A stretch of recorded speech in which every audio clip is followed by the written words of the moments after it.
পিটিং এর ভিতরেও আগুনের দলা আছে না নাই? আবার আল্লাহ বললেন আমিন তুমান ফিস সামাই ইউরসিলা আলাইকুম হাসিবা।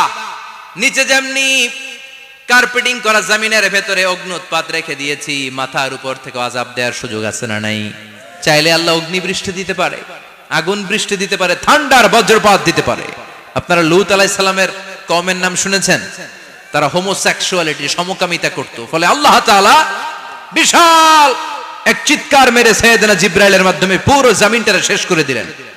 ফাজআলনা আলিয়াহা সাফিলাহা ওয়া আমতারনা আলাইহিম হিজারাতাম মিন সিজিল। তাদের অপকর্মের কারণে জর্ডানের ওই এলাকাটাকে আল্লাহ বললেন জিবরাইল এলাকাটারে হাতে তুলে নে, আকাশের উপরে তুলে পুরো এলাকা সহ মানুষ সহ জমিনের মধ্যে গেড়ে দে। জমিনের নিচের মাটি উপরে নিয়ে গেল কে?